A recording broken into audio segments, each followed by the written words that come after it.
Well, good day, friends, and welcome to today's broadcast from the Audible Local Ledger of the Tuesday, September the 2nd edition of the Cape Cod Times. This is Doug Fagan, your volunteer reader, coming to you today from the studios of the Audible Local Ledger here in Deer Crossing in Mashpee. And it's a great day compared to yesterday, which was kind of a funky day. But before we get into the weather, can you believe summer is, well, maybe not officially gone, but seemingly gone now that we have passed Labor Day? And all the backups on the Cape as the summer people have gone. So hopefully we'll get back to normal traffic patterns where we can get out on the road without a bunch of congestion. So that will be a nice thing indeed. But September 2nd seems like just yesterday. It was Memorial Day, and we were all looking forward to the beginning of summer, and now here it's come and gone. Kind of a strange summer and a strange August here so far, as it's much cooler, seemingly so anyhow, here toward the end of August and early September than has been the norm in years past. But all that aside, of course, those are just my opinions of how fast the summer has gone by, but I think the older we get, the faster time goes by. Well, with that thought in mind, let's take a look at the weather. Starting on the South Shore in Plymouth and Buzzards Bay and Wareham, we have high temperatures today with bright sun of 75 degrees. Crossing the canal into Sandwich, we have 74 as a high there. The same in Falmouth and Mashpee and Barnstable and Hyannis and Dennis. Very consistent temperatures throughout the Upper Cape there. And moving on to Chatham at the Elbow, we have 72, Brewster 73, Eastham and Truro 73, and a couple degrees cooler out at Race Point in Provincetown. A lot of swimmers, devoted swimmers that is, for saltwater, are still in their glory and will be swimming in either the bay or the sound today. So if you're taking a dip in the bay, know that the water temperature there it's becoming a bit cooler at 66 degrees with wave heights very minimal at 0 to 1 feet. Wind direction east-northeast at 6 to 12 miles per hour. Or 6 to 12 knots, rather. Now, going out to Nantucket Sound, you want to take a dip there off of South Cape Beach? Well, it's 71 degrees is the water temperature. Wave heights are a little higher there at 2 to 4 feet. And an east-northeasterly wind at 8 to 16 knots. All right, let's go back to Falmouth, where we said it's 75 degrees, and hop on the Island Queen Ferry. Slow but sure, out to Martha's Vineyard, where we find at Oak Bluffs, where we land, 74 degrees as a high today, and 73 at Edgartown. Nice tanning weather, nice swimming weather. Mostly sunny there, and over to Nantucket, the same thing prevails there on that island with 72 degrees at Nantucket Village and 71 degrees as a high at Secaucet. Okay, we want to take a look at the weather throughout the rest of the week. Tonight, we're going to have an overnight low after a high today of 74 with mainly clear skies and a full moon. Wednesday, bright sunshine. Tomorrow, abundant sunshine and very nice at 75 degrees. 75 again Thursday with mostly sunny and pleasant, overnight low of 64. Friday, I've got a little higher temperature at 77, but the clouds roll in, as does the humidity. Now, we've had our air conditioners off for some time now because the humidity has been almost non-existent. But Friday, 77 degrees, humid with showers, and turning a bit breezy. Now, Saturday, breezy and humid, low clouds. It doesn't suggest rain except for Friday, but Saturday's going to be kind of a funky, overcast day as well. So if you've got things to do and you need to get out and about, today, tomorrow, and Thursday are going to be beautiful days for any errands you have to run or things you have to do or tasks you have to accomplish. So enjoy those 3 days, and then, maybe you can hunker down and think about listening to some football, college football on Friday and Saturday over the weekend when it's not going to be as nice. Okay, friends, let's put the weather aside for now and move to page 1 of today's Tuesday, September, can you believe that, 2nd edition of the Cape Cod Times. Well, here on page 1, and typically the Cape and Islands page, what we do when we read to you is we look at first for articles of local, regional, or state interest, and then we move on to articles of national interest. So here on page 1, of course, every headline is typically something local, and today is no exception, as it says a roundabout at the center of a dispute as the headline, and underneath that it says Hyannis plan to replace intersection is getting pushback. This is written by Denise Coffey of the Cape Cod Times staff. First, there's a picture with a street sign saying Old Colony Road. And underneath the picture, it says morning commuter traffic navigates the tricky intersection of South Street, Ocean Street, and Old Colony Road in Hyannis in the year 2023. Municipal planners want to turn the intersection into a roundabout. Narrow travel lanes on some streets eliminate some traffic lights and make streets two ways again. That's what says under the picture. Now, let's say it has a dateline, obviously, of Hyannis, so let's see what the article itself says, and here it is.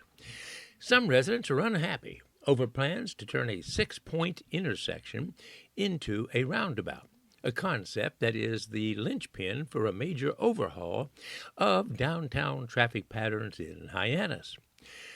Turning the intersection at Ocean Street, Old Colony Road, and South Street, just east of Barnstable Town Hall, into a rotary appeared to be a sticking point for many who attended a presentation on the project at the Town Hall on this past Tuesday, August 26th.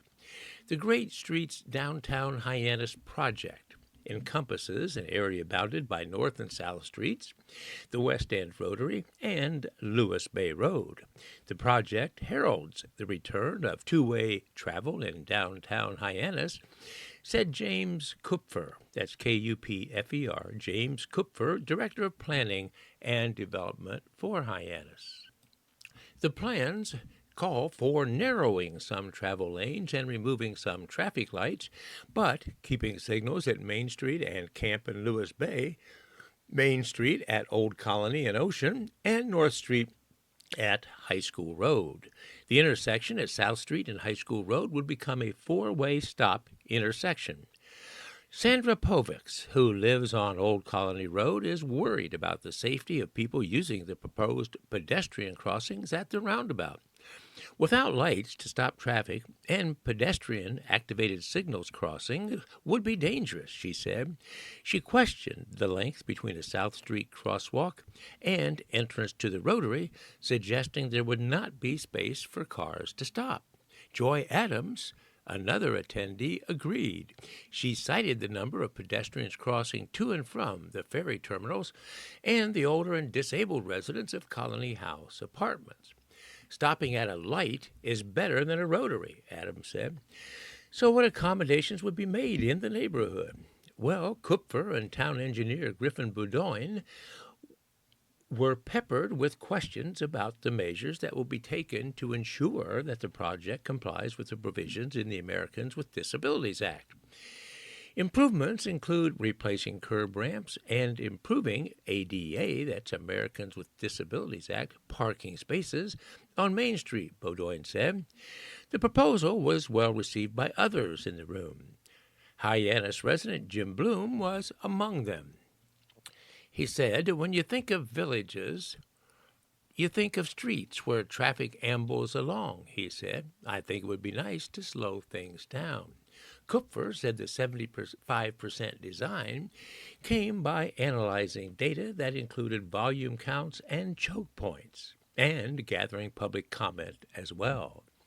The town held a charrette, or intense workshop, and hosted 3 presentations with public feedback that led to 4 designs for the intersection.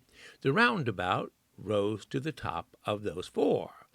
The data and public input reflect this is the best alternative, Kupfer said.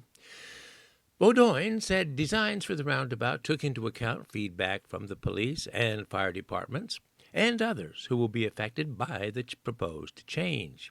The roundabout can accommodate the largest vehicles that fit on the ferries, as well as a pickup truck pulling a boat and trailer, he said.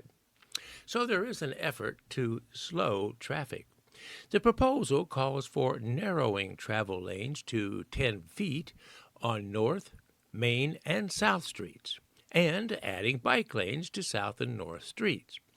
Parallel parking spots on Main Street would be made wider. Narrowing travel lanes and putting in two-way traffic has been shown to slow traffic, according to Bowdoin and Kupfer. The section of Old Colony Road that enters the 6-point intersection would be removed and turned into a 5-point intersection. Vehicles traveling on Old Colony would still be able to connect to Ocean and South Streets, but not at the Rotary directly. Now, just under that paragraph is a depiction of a drawing, and it says the Great Streets Downtown Hyannis proposal includes a roundabout for the 6-point intersection of South Street, Ocean Street, and Old Colony Road. Moving on with the article, it says the town hopes to issue a request for proposals in the spring of next year, 2026, with construction beginning that fall. That's a year from now. The estimated completion date is spring of 2027, so it will be a one-year project. The town has not received an estimate for the 75% design, but Bowdoin estimated it could cost around $6 million. The town has state grants and Chapter 90 funding for that particular project. Well, that will be interesting because that is a very, very busy section of Hyannis, especially in the summers with all the ferry traffic, and it'll be interesting to keep an eye on the proposal for a rotary to replace traffic lights at that main intersection. All right, friends, let's move on. Here's another interesting article on page 1, the headline there being Camera Guards, U.S. Flags on the Bridge. This is by Desiree Nick Barjam of the Cape Cod Times Network with a dateline of West Yarmouth. And here's the article. 8 American flags were torn from a West Yarmouth Road overpass on August 25th, the second time such vandalism this summer has occurred. Then 8 new flags were again tied securely in place. Now a camera has been strapped to a nearby tree. The intention of the camera being to observe or deter even more vandalism. The overpass is dedicated to U.S. Marine and 2-time Purple Heart recipient Lance Corporal William Joseph Donovan, Jr. His father, William Joseph Donovan, Sr. of Yarmouth Port, placed the flags on the bridge to start with, 4 on the eastbound side and 4 on the westbound side. At the bridge on Friday, August 29, trucks and cars barreled along Route 6 in advance of the Labor Day weekend. Wind rushed through the trees. The advance of the overpass was empty of cars and people. Metal grommets from previous flags that were torn down were still zip-tied to the fence. There are zip ties and grommets lying all along the sidewalk. At the end of the southbound corner of the bridge on the right-hand side was the camera. So the flags were torn down a second time in 2 months, sadly. On August 25th, the Yarmouth Police reported that 8 flags were forcefully torn down for a second time in 2 months, according to a Facebook post from the police department. The flags themselves are meant to withstand all kinds of weather and winds, sewn together with double-threaded seams and zip-tied to the fence overlooking Route 6. According to Officer Nicholas Giamarco, Donovan Sr. had placed the flags there after an incident on July 12th when the flags were initially torn down. Donovan Sr. did not immediately return a call Friday to the Times seeking comment. A camera was strapped onto a tree on the southbound right-hand side of West Yarmouth Road Bridge. American flags have been torn from the fences along the bridge in the last 2 months. So Healy and Zaros respond to the flag vandalism. In response to the flags being torn down, Governor Maura Healy directed the state police to assist Yarmouth police in an investigation and to also set up some kind of surveillance in that particular area.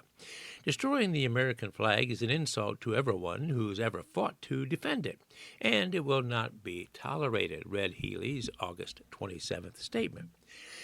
State Representative Stephen Zeros, Republican for West Barnstable, took to Facebook on August 25th, reposting the Yarmouth police statement, adding, quote, "This is not just vandalism, it's a disgrace to the memory of our veterans around and to the men and women who shed their blood for our freedom," end quote. A true American hero is a statement leading us into the next paragraph, which says, after graduating from Dennis Yarmouth Regional High School in 2006, William Joseph Donovan, Jr. joined the Marine Corps in 2010. He was deployed to Afghanistan, where he worked with a team clearing roads of improvised explosive devices in the Helmand province. Donovan Jr. received 2 Purple Hearts for wounds he received in 2 separate explosions in 2011. He then returned to Massachusetts in 2012. On September 19th of 2015, Donovan Jr. died in a motorcycle crash in Canton, Massachusetts, according to his obituary. As a member of the Massachusetts Fallen Heroes Memorial Riders Motorcycle Club, he would participate in various rides and ceremonies. The night before a particular ride, he was test riding a bike he had borrowed when he lost control and crashed on the road on High Street in Canton, according to the Time story from the year 2015. So the 10th anniversary rededication ceremony leads us into the next paragraph. On August 28th, Mr. Zeros announced in a Facebook post that the flags had been replaced on the bridge and a formal ceremony will be held at 12 p.m. September the 20th to honor Donovan Jr. and his family.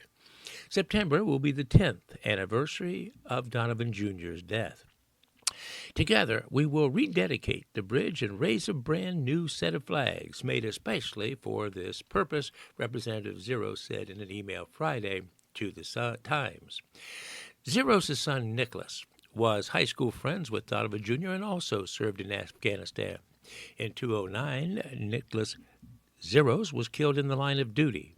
He is honored at the North Dennis Road overpass on Route 6 with a dedication. That concludes that article, so hopefully, no matter what one's feelings are about the current status of things in the United States, to destroy or desecrate flags that are part of a monument for fallen heroes is no way to express your protestation. All right, friends, let's move on. Staying on page 1, this next interest of state level refers to this article, which says data, few arrested by ICE in Massachusetts are criminals. This is by Margie Cullen of the USA Today Network, focusing on New England. On July 29th, U.S. Immigration and Customs Enforcement, that's ICE, arrested 6 undocumented immigrants in Massachusetts who they said were part of a criminal burglary ring. This burglary ring will no longer be able to victimize American citizens, said Assistant DHS Secretary, that's Department of Homeland Secretary, Tricia McLaughlin, in a press release. These criminal illegal aliens should have never been allowed to walk free on Massachusetts streets and to steal from Americans.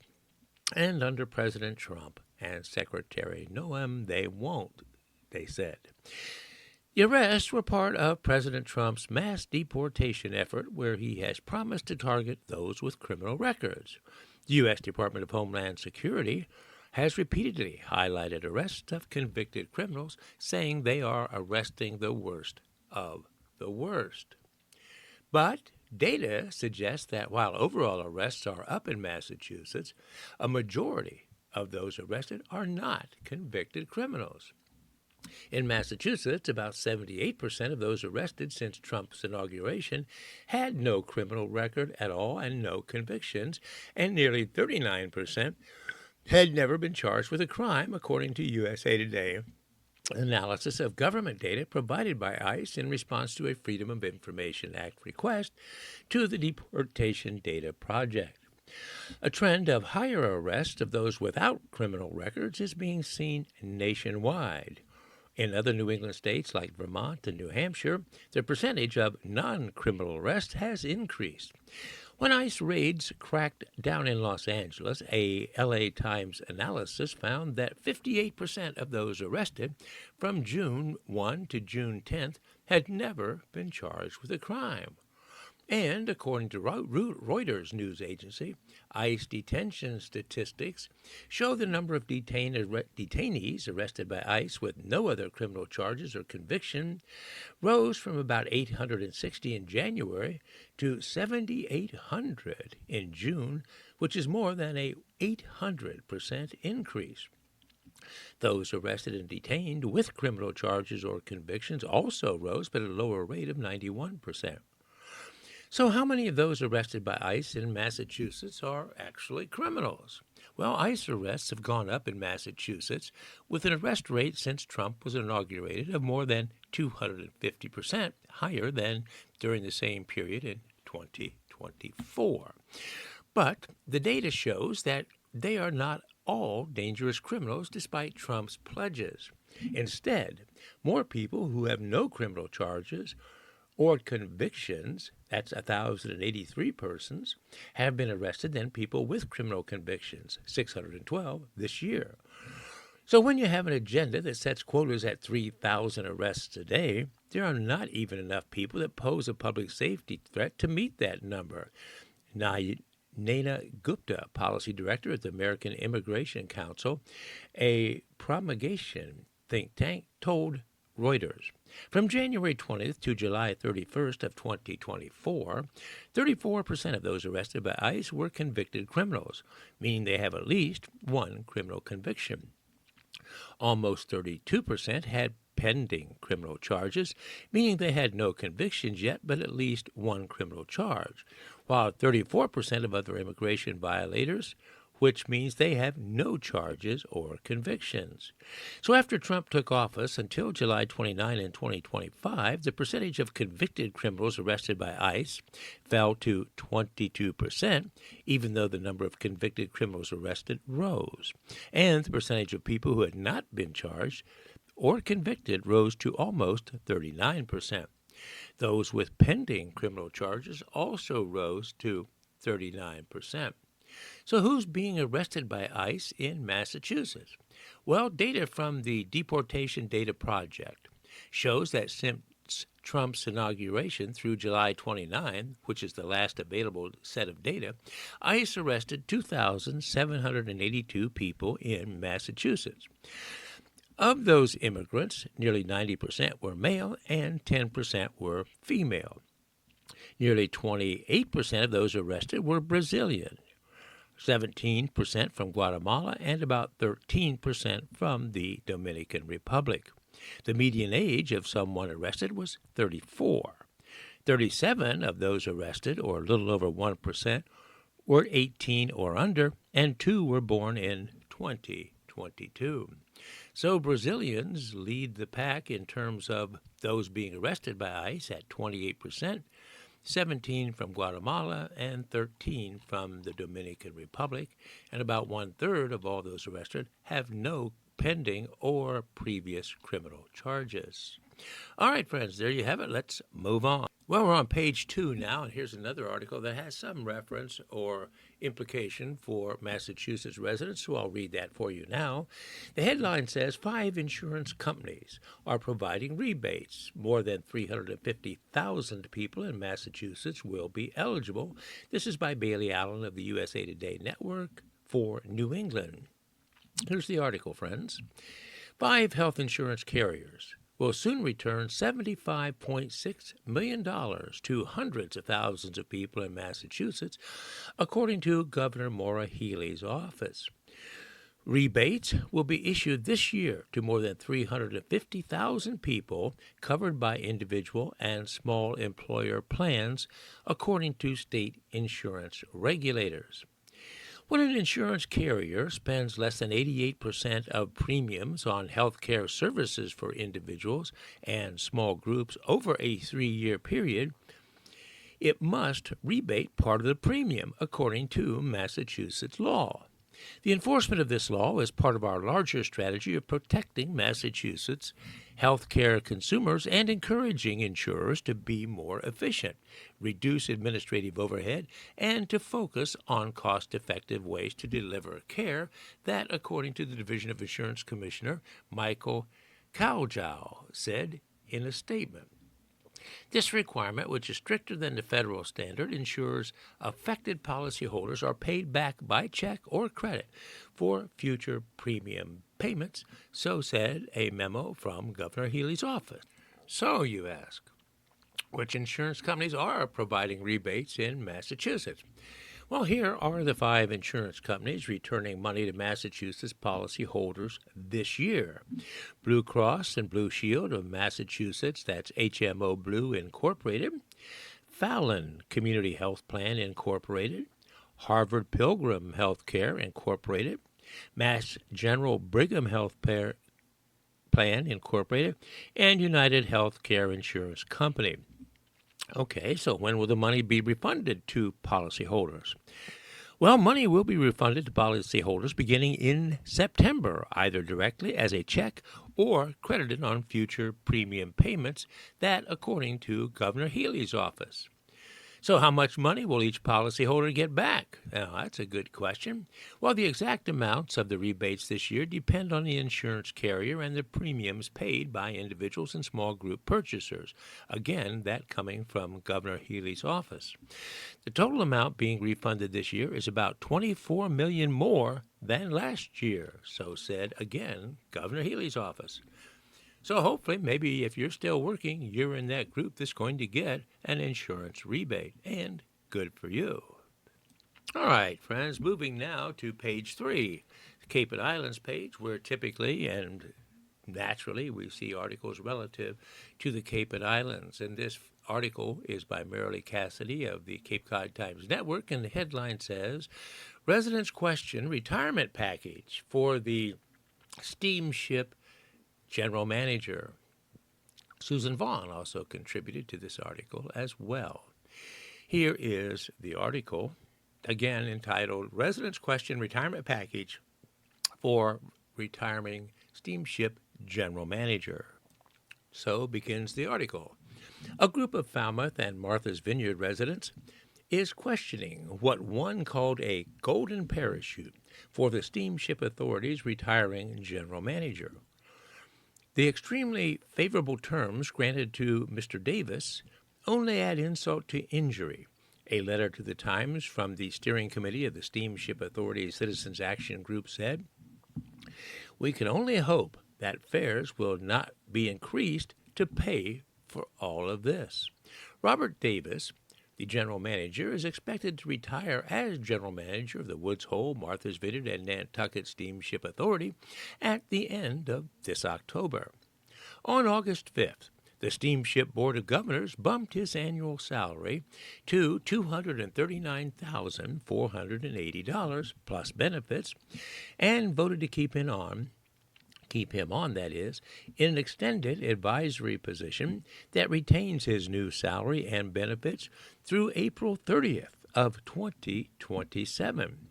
The salary also included a 10.6% cost of living adjustment that Davis had recommended for all non-union employees.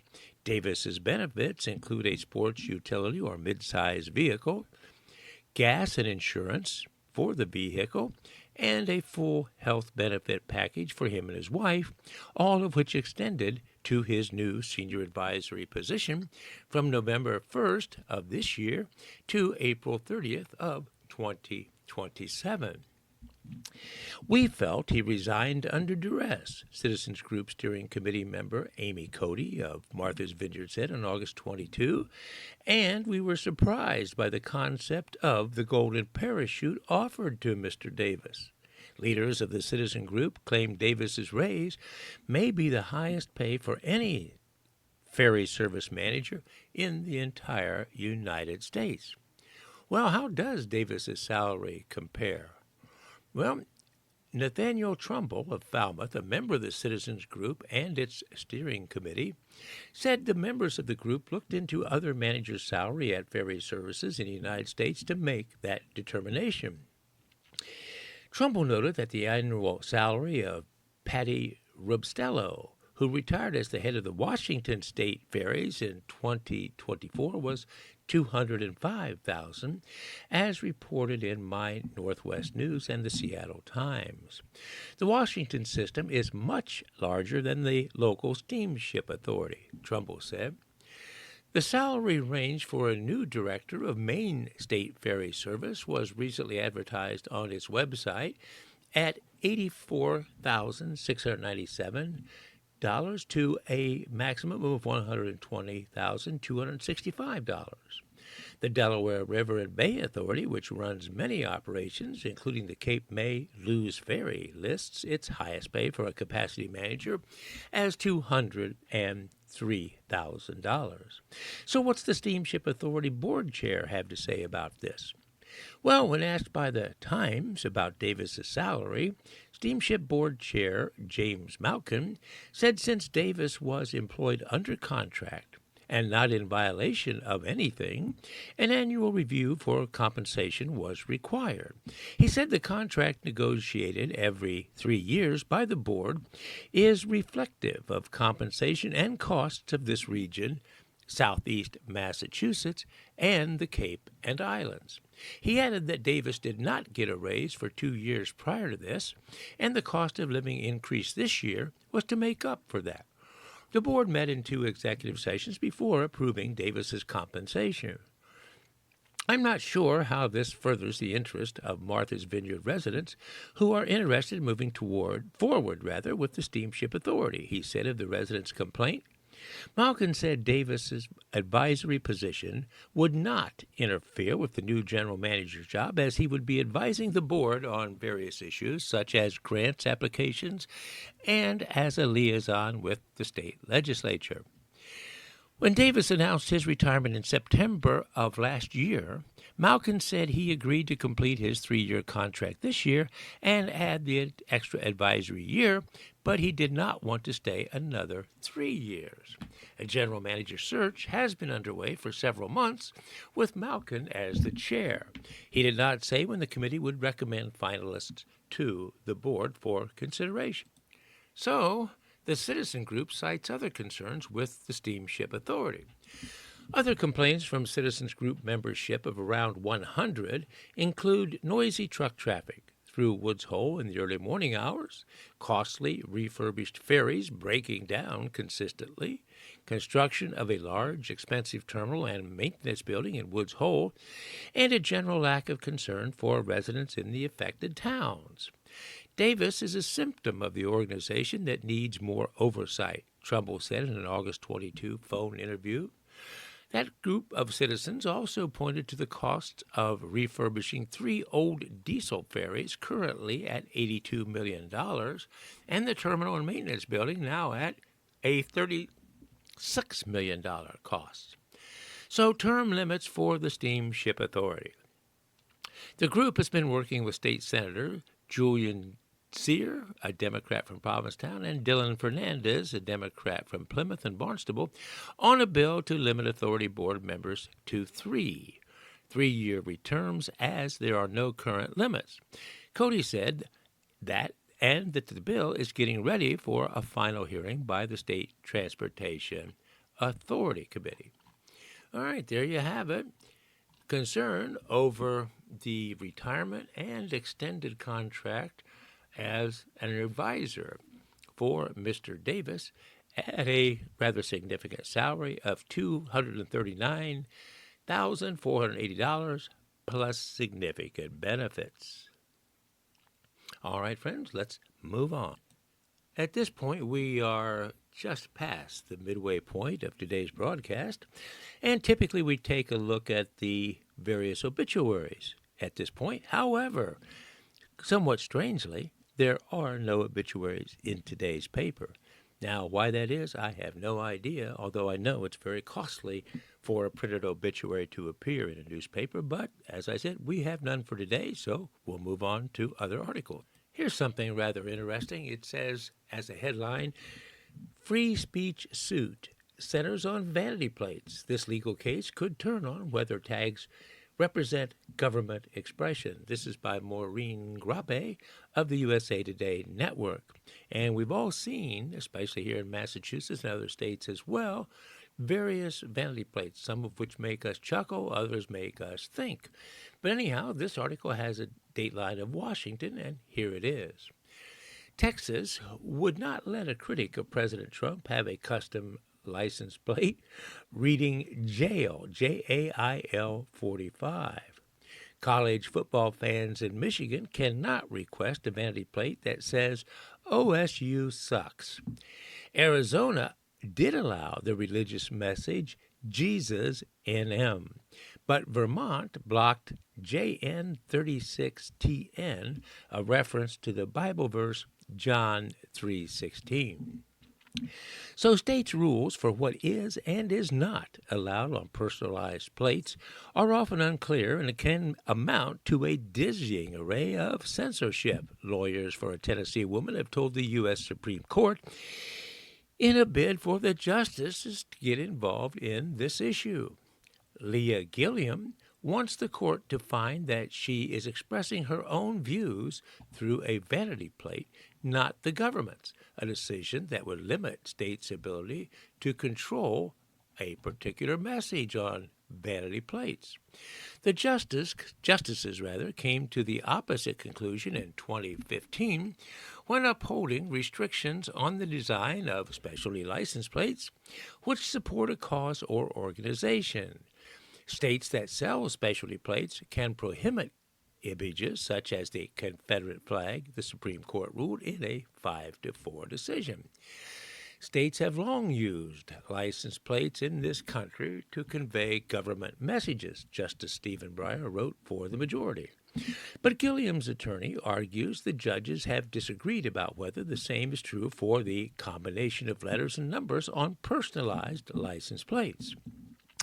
And intervention is needed promptly, given that a car owner's First Amendment speech rights change when she moves states, they told the Supreme Court. The same personalized plate that appears on cars in Maryland, Oregon, Delaware, Rhode Island, Kentucky, California, and Michigan can be prohibited in Tennessee, Indiana, and Hawaii, for example. In Gilliam's case, Tennessee initially improved her request for a personalized license plate that read 69 WNDU. She said the letters represent PWNDU, an online gamer phrase meaning to beat an opponent. The numbers she initially said reflected part of her phone number and were not a sexual reference. Gilliam later said she's an astronomy buff, and 69 refers to the year of the moon landing. But the state received a complaint 11 years after allowing that plate and later told her it should be revoked because it referred to sexual domination. Gilliam then sued, arguing that Tennessee violated her freedom of speech right. But the state received a complaint 11 years after allowing the plate and told her it was going to be permanently revoked. So the plates as government speech? Well, Tennessee's top court said the state's restrictions are consistent with the U.S. Supreme Court's 2015 decision in Walker versus the Texas Division, Sons of Confederate Veterans. Although personalized alphanumeric combinations differ from specialty plate designs in some respects, a faithful application of Walker's reasoning compels the conclusion that they are government speech too, the Tennessee court ruled. Most of Mrs. Gilliam's arguments, the court said, are really attacks on how the Supreme Court decided the 2015 case. Those arguments would be more properly directed to the United States Supreme Court, which is the only court with authority to overrule or abrogate that precedent, the court said. Gilliam filed her appeal in July. Tennessee Attorney General Jonathan Skrmetti declined to comment on this issue.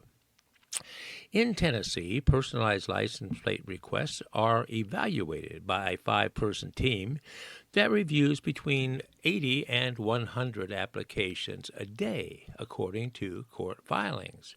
The team then consults the Urban Dictionary for less common terms and reviews an internal document of objectionable configurations. Tennessee currently has around 60,000 active personalized plates and has rejected nearly 1,000 since the program began in 1998. Gilliam is not contesting states' rights to ban profane, sexualized, or vulgar plates. With parameters that adequately restrict officials' discretion, a state undoubtedly can do so, her lawyers wrote. States have limits, they say, because personalized plates don't have the same government imprimatur as specialty plates, which carry a government-curated slogan in addition to the name of the state, such as Keep Texas Beautiful, as one example. By contrast, Gilliam's lawyers said, no one thinks license plates reading things such as I'm high, I'm in love, or I'm a brat are describing the state. These are messages from car owners, they wrote, not from the Tennessee state.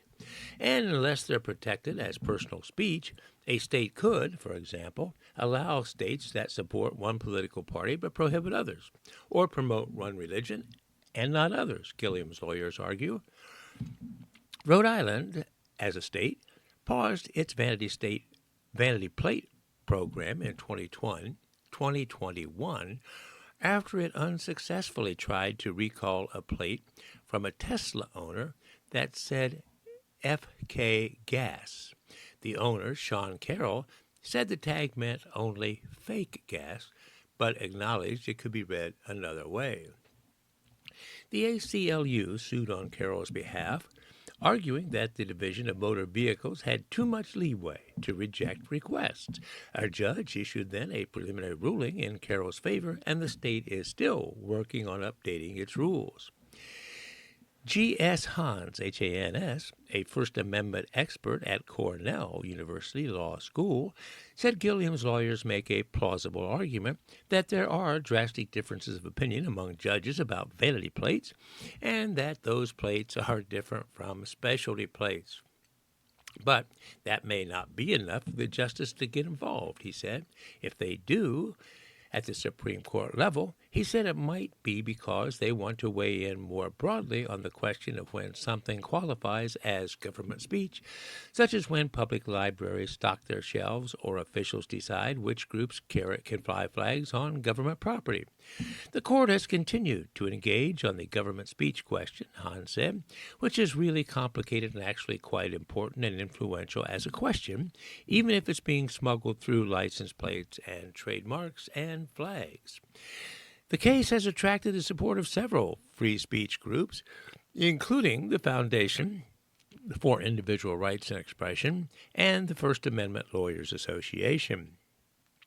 If allowed to stand, the group said of the Tennessee Supreme Court's rejection of Gilliam's suit, the decision will cause constitutional injuries reaching beyond the bumpers of vehicles registered in Tennessee.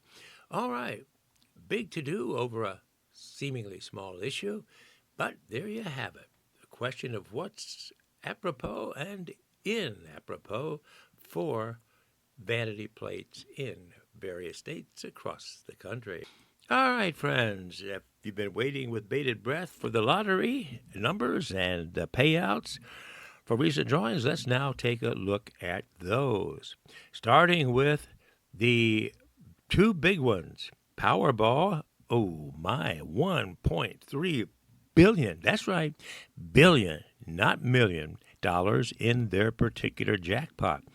The drawing will be held tomorrow at 11 o'clock for that $1.3 billion. The most recent drawing held yesterday, the 1st of September, had these as winning numbers, which, of course, no one won. They were 8, 23, 25, 40, 53, and a Powerball of 5. Those Powerball tickets are $2 each. And again, that drawing for $1.3 billion is tomorrow night. Taking a look at the other big one, that's Mega Millions.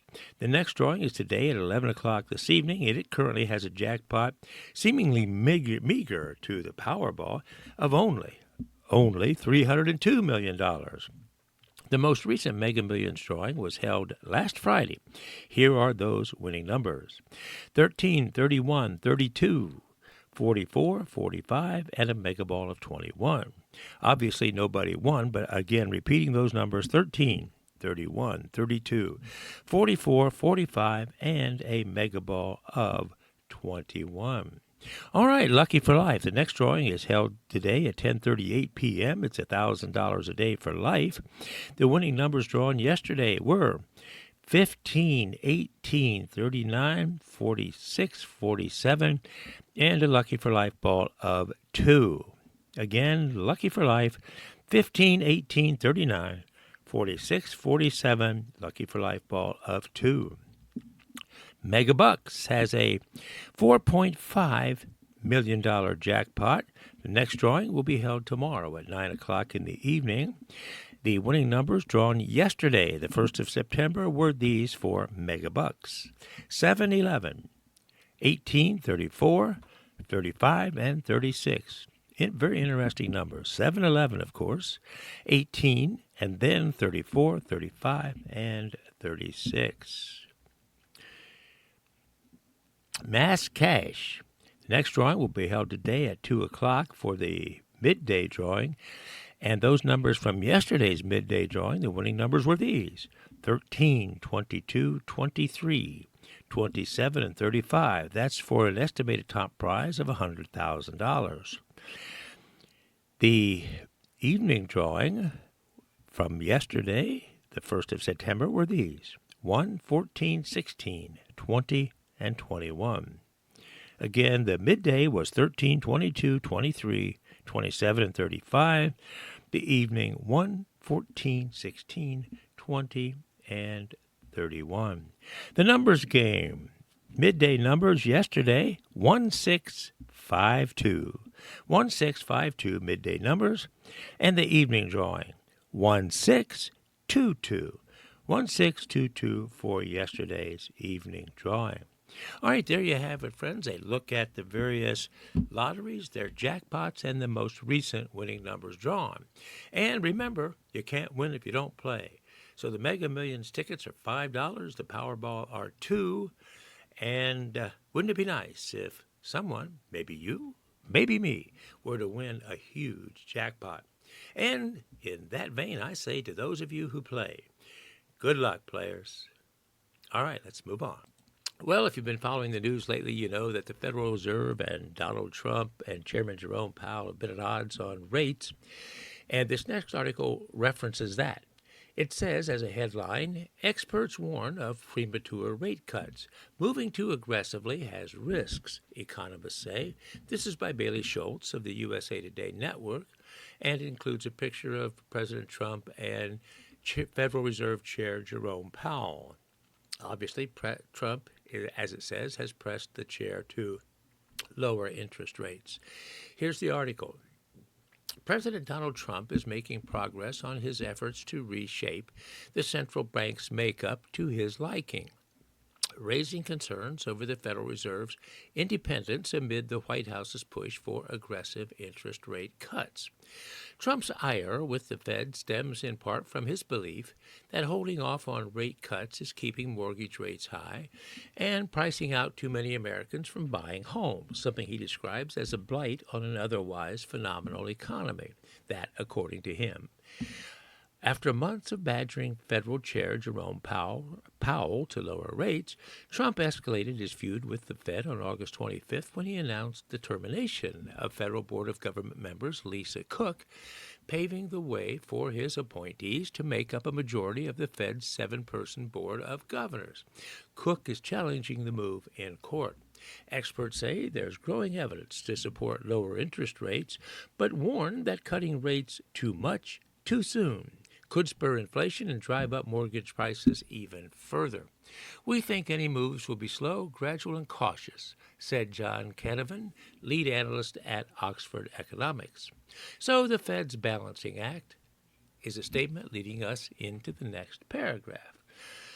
The Federal Reserve is tasked with a dual mandate of keeping inflation low and employment rates high. If the labor market is weak, the central bank can lower its key interest rates to spur economic activity and promote hiring. When inflation is running hot, it can raise rates to slow economic activity. For months now, the Fed has kept rates steady amid inflation concerns.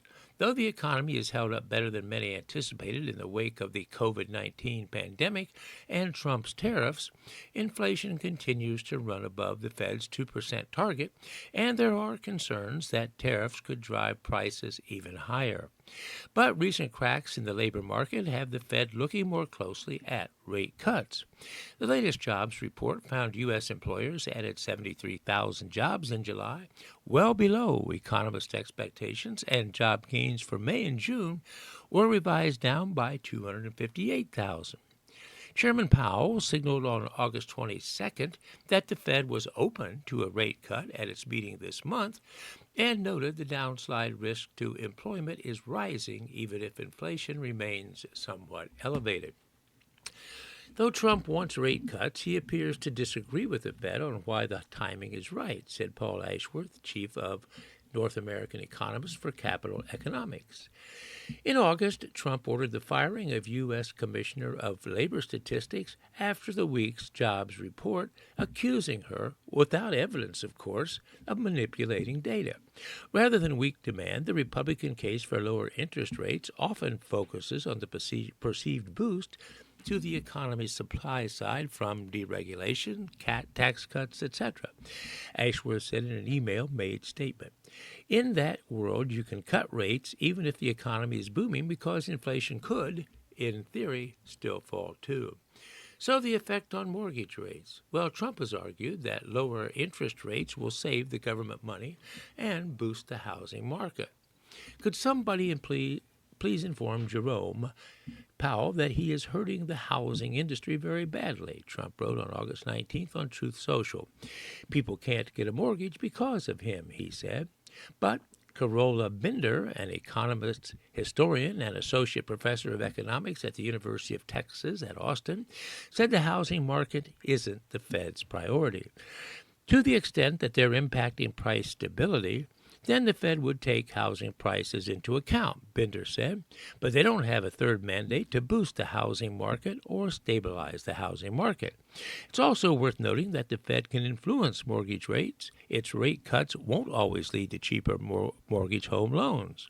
Mortgage rates tend to follow the path of the 10-year U.S. Treasury note, not the banking rates set by the Fed.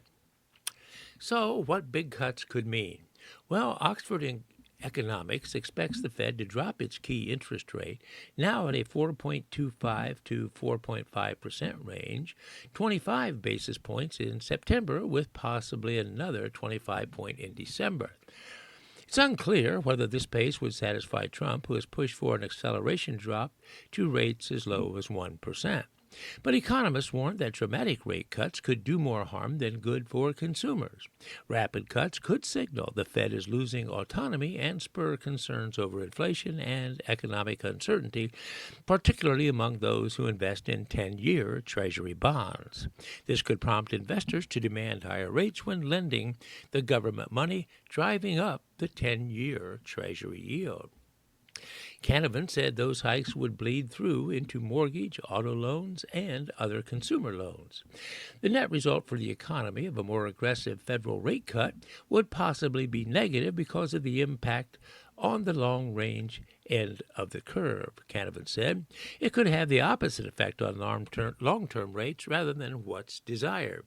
Binder emphasized that we have yet to see the Fed cede control to the president. If Trump is able to enforce rapid rate cuts, though she would expect to see higher inflation and a weaker dollar, as confidence in the Fed's independence would then erode.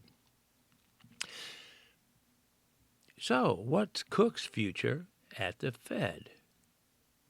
Well, the Federal Reserve Board is scheduled to meet again in the middle of the month. It's not yet clear whether Cook will have a role in that meeting. A lawsuit from Cook asked the court to rule Trump's firing announcement as unlawful and void so Cook can remain an active member of the board. Cook is also asking for an immediate temporary restraining order that prevents the implementation of Trump's firing announcement, arguing that it was unlawful and would jeopardize the Fed's independence. All right, it'll be interesting to see what happens as the Fed meets in mid-month of September. Well, for those of you who admire Coach Bill Belichick, formerly of the New England Patriots, well, he got off to a rough start last night at the University of North Carolina as their head coach. It says, rough start to the Belichick era, Chapel Hill, North Carolina. From start to finish, the whole thing was weird. Watching Bill Belichick follow North Carolina out of the tunnel for the season opener against TCU was jarring even the better part of a year after his arrival, demanding you finally come to grips with the fact that this is something that's actually happening. Belichick as a college football coach at North Carolina. The Tar Heels looked great on their first drive, scoring a touchdown on that opening possession, but were quickly overwhelmed by the Horned Frogs, who scored an ensuing 41 points and won in dominating fashion 48-14 over Coach Bill Belichick's North Carolina Tar Heels and their 70. Yes, that's right, 70 new players from last year's roster. North Carolina plays a pretty tough schedule, so that future looks a bit dim for Coach Belichick in his first season at North Carolina. And staying with football, friends, as you know, or probably know, the National Football League, Pro Football, starts this week with the opening games slated for Thursday at 8:20 p.m. with the Cowboys facing the Eagles in Philadelphia. Then the next day, on Friday, the Chiefs and the Chargers will face off against one another, and the full schedule then goes into effect for Sunday. And for those of you who are Patriots fans, of which, of course, there are many out there, they play at 1 o'clock on Sunday on CBS, hosting the Las Vegas Raiders. So that will be an interesting game, to say the least. Hopefully they'll have a great season under new head coach Mike Vrabel and quarterback Drake May. Well, friends, as we conclude today's broadcast, let me reference a quote about September. Here it is. September feels like the last burst of summer. Though not yet crisp, the air hints at the cooler weather. We've gathered a collection to help you understand more about September. And I'll select a couple from that list. From F. Scott Fitzgerald. Life starts all over again when it gets crisp in the fall. From Bernard Williams, September tries its best to have us forget summer. And from Virginia Woolf, all the months are crude experiments, out of which the perfect September is made. And from Peggy Tony Horton, September. You are the doorway to the season that awakens my soul. Well, friends, if you're like me, you're about to welcome the fall, although we will enjoy the final weeks of summer, and the fall, which, in my opinion, is the nicest of all the seasons here in New England. Beautiful fall season. Well, friends, this is Doug Fagan, your volunteer reader, thanking you for the privilege of being able to read for you today from the studios of the Audible Local Ledger, and letting you know that I look forward to doing the same for you again next week. Until then, stay happy, stay healthy, and so long for now.